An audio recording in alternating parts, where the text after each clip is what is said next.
Salam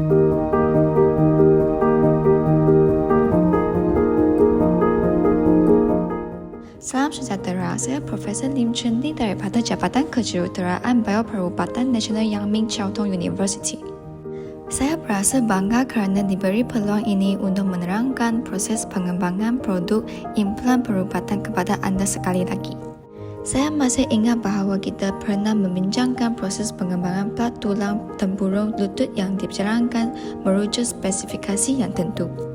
Hari ini saya akan memperkenalkan proses pengembangan sebara penyesuaian iaitu pembuatan plat tulang biru yang untuk menetapkan soket mata ini yang saya pegang jika patah tulang berlaku. Dalam video yang lepas, saya menyebut bahawa proses pengembangan produk implan perubatan kami berbeza daripada alat perubatan lain. Hal ini dikatakan merujuk bahagian yang ditanda dengan garisan merah di paparan PPT ini. Antaranya termasuklah memenuhi kriteria klinikal, perekaan bentuk produk, percubaan penghasilan produk dan ujian praklinikal. Lazimnya, jika produk ini dapat dihasilkan merujuk spesifikasi yang tentu, perekaan bentuknya adalah mudah. Selepas perekaan bentuk oleh perisian CAD bersiap, produk dapat dihasilkan. Akan tetapi, oleh sebab ketepatan adalah amat penting kepada soket mata, kami haruslah mengembangkan proses pembuatan sebara penyesuaian. Plat tulang ini akan diproses lalu dihasilkan selepas perekaan bentuk dalam perisian CAD bersiap. Kemudian, merujuk acuan daripada pesakit, kami menggunakan cara pengecapan untuk membentukkan plat tulang yang sesuai dengan kelengkungan soket mata pesakit. Produk ini dapat digunakan oleh doktor dalam klinikal untuk menetapkan tulang supaya menenam mata pesakit dengan lebih tepat apabila pembedahan dijalankan. Selanjutnya, kami telah menjemput Dr. Chen Chi Hao, bukan sahaja seorang doktor pakar bedah maksilofikasi dari Hospital Ling Kou Chang Kong dan juga timbalan pengarah daripada Jabatan Pembedahan Hospital Keelung Chang Kong. Dia akan menunjukkan kriteria klinikal kepada kita. Seterusnya, kami juga telah menjemput Dr. Huang Shaofu, seorang peneliti pasca doktoral untuk menjelaskan konsep perekaan bentuk plat tulang dan penggunaan pengecapan acuan. Akhirnya, Dr. Huang akan menunjukkan bagaimana ujian mekanikal praklinikal dijalankan untuk memenuhi kriteria pemeriksaan dan pendaftaran. Sebagai doktor pakar bedah maksilofikasi, kami sentiasa menghadapi kes-kes fraktur tulang mukas disebabkan oleh trauma. Di Taiwan terdapat kira-kira 30,000 kes trauma menyebabkan fraktur tulang muka setiap tahun, akibatnya memerlukan operasi rekonstruksi tulang muka. Inilah situasi operasi itu. Selepas kulit muka dibuka, tulang yang patah akan dikembalikan ke posisi normal dengan tepat. Kemudian plat tulang dan skru dipasangkan.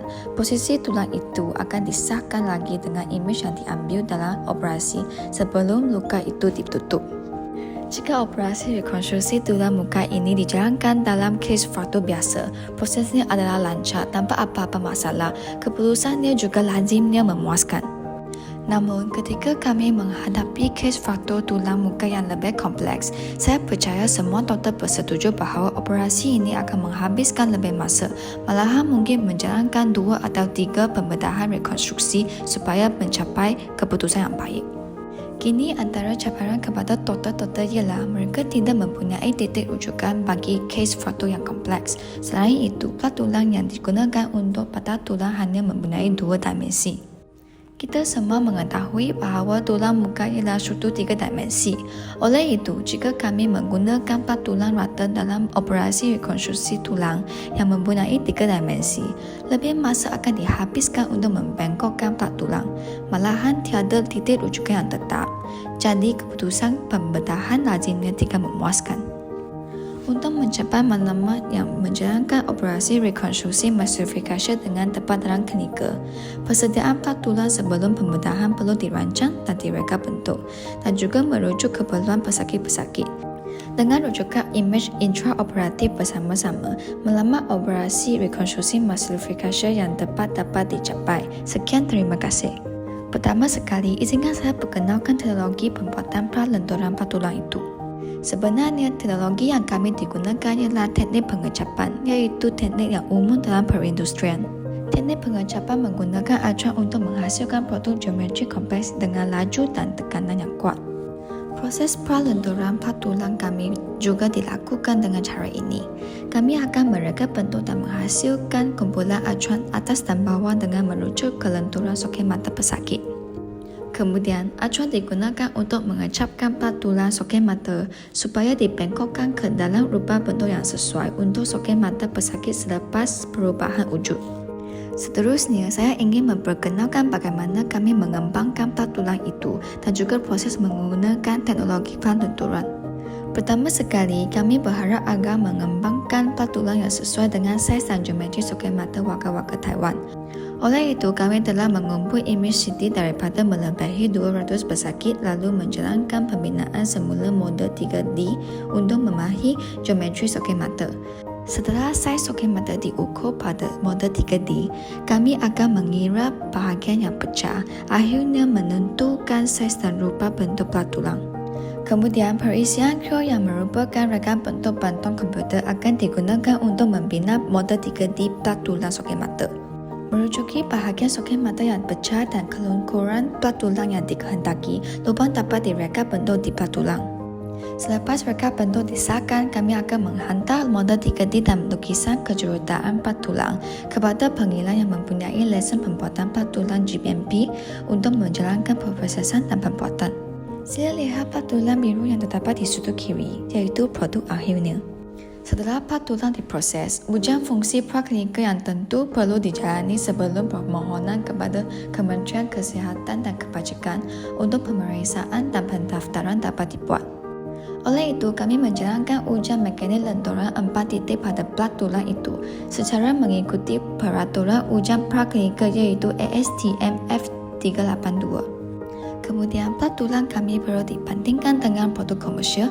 Keputusannya mestinya tidak lemah daripada produk komersial, jadi memenuhi kriteria pemeriksaan dan pendaftaran. Selanjutnya, saya ingin menerangkan bagaimana kami melakukan pralenturan secara separa penyesuaian pada plat tulang soket mata itu dalam klinikal. Pertama sekali, imej CT soket mata yang pecah diambil daripada pesakit lalu diimport ke dalam OOPDS, iaitu perisian pemprosesan imej perubatan yang disahkan. Dengan ini, kami dapat melaraskan kecerahan dan kontras imej supaya memerhati keadaan soket mata pesakit yang rosak. Setelah itu, ambang pembinaan semula imej akan dilaraskan dalam perisian untuk menanda bahagian yang perlu dibina semula, lalu menjalankan proses itu. Sila lihat gambar yang terdapat di sebelah kanan, iaitu imej CT. Yang terdapat di kiri ialah model 3D yang telah dibina semula dan akan diekspor supaya perancangan dapat dijalankan. Dalam proses perancangan pembinaan semula, kami akan memilih bahagian permukaan soket mata yang biasa untuk cerminkannya ke bahagian soket mata yang pecah, kemudian melaraskan kedudukan dan permukaannya. Selepas kedua-dua belah soket mata disahkan, tiada apa-apa perbezaan dalam rupa bentuk, saiz dan kedudukan. Permukaan lenturan itu akan diekspor ke perisian 3D. Dengan ini, acuan yang akan digunakan untuk pralenturan dapat direka bentuk. Perisian reka bentuk acuan yang kami gunakan ialah Rhino 3D. Kami dapat mereka bentuk acuan kedua-dua atas dan bawah dengan merujuk permukaan soket mata dan kedudukan plat tulang. Setelah kesesuaian acuan disahkan dalam perisian, pemprosesan dan penghasilan acuan dapat dijalankan.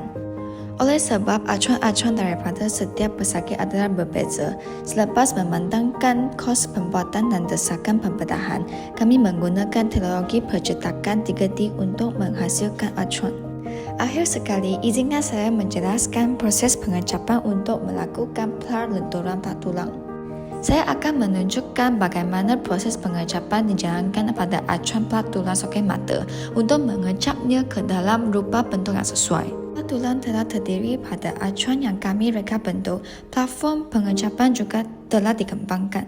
Kini, proses pengecapan plat tulang dapat dijalankan. Acuan atas dan bawah itu telah digabung, manakala plat tulang juga telah dilekatkan di atas acuan.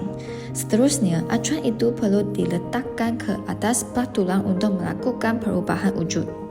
Inilah produk plat tulang soket mata yang tersiap. Wujudnya dapat dipasang sepenuhnya ke permukaan soket mata pesakit. Ketepatannya juga lebih baik daripada teknik tradisional itu yang digunakan ketika pembedahan dijalankan. Selepas pengenalan tentang proses pengembangan yang saya sampaikan, kriteria klinikal yang diterangkan oleh Dr. Chen dan akhirnya demonstrasi dilakukan oleh Dr. Huang, saya percaya bahawa semua orang dapat memahami proses pembuatan dan ujian peraturan produk implan secara separa penyesuaian. Yang amat penting ialah kami mesti menyediakan dokumen berkaitan sebelum menghantar ke TFDA atau FDA untuk disematkan. Setelah ujian itu lulus, kami diizinkan untuk mengeluarkan implan perubatan itu ke pasaran dan juga menggunakannya dalam klinikal. Demikian kiranya yang dapat saya sampaikan tentang proses pembuatan dan pendaftaran implan separa penyesuaian.